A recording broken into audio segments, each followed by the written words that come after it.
This is The Scoop for Monday. I'm Sean Canan with the WMNF News headlines.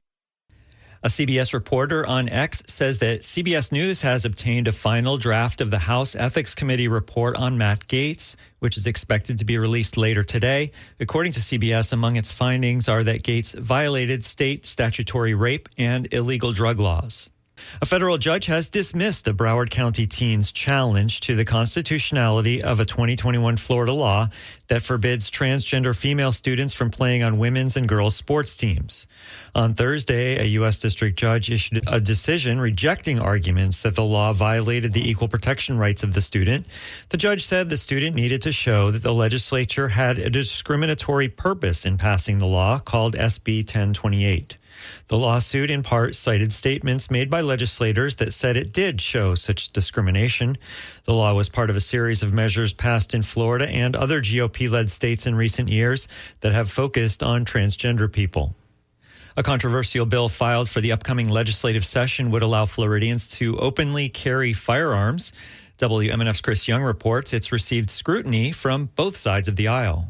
The new measure would allow people to publicly carry a gun that is fully or partially visible. Currently, open carry is a second-degree misdemeanor with exceptions for law enforcement and people hunting. The proposal removes open carry bans in schools, colleges, and polling places. Cecile Schoon is the co-president of the League of Women Voters of Florida. She says the bill will escalate fears of gun violence in the state. I believe in guns, but they just need to be used safely. We're not saying don't have weapons and don't protect yourself. We're just saying let's all try to use them in the most safe way that we can. Florida Senate President Ben Albritton says he's against the measure. He says police oppose it too. Chris Young, WMNF News. Laura Trump, the daughter-in-law of President-elect Donald Trump, says she's removing herself from consideration to be a Florida senator. That ends speculation she could replace Senator Marco Rubio, who's been tapped to be the incoming administration's Secretary of State. Laura Trump posted Saturday on X that she decided to remove my name from consideration for the United States Senate. Instead, she promised a big announcement to share in January. Trump recently announced she was stepping down as co-chair of Republican National Committee, raising questions about whether she wanted a Senate seat. Florida Governor Ron DeSantis will pick a replacement if Rubio is confirmed to his new post. 30 years after Florida required schools to teach African American history, how the subject is taught remains inconsistent across Florida classrooms.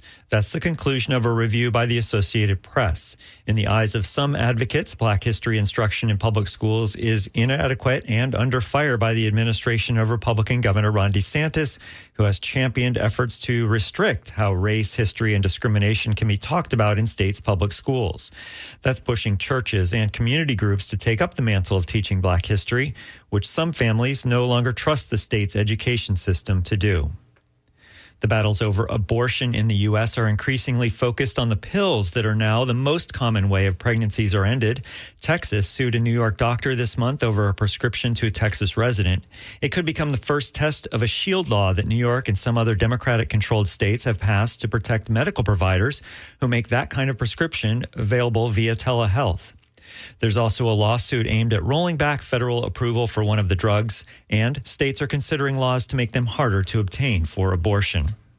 It will be sunny and warm today with highs in the mid-70s. Tonight, partly cloudy and cool, overnight lows in the mid-50s.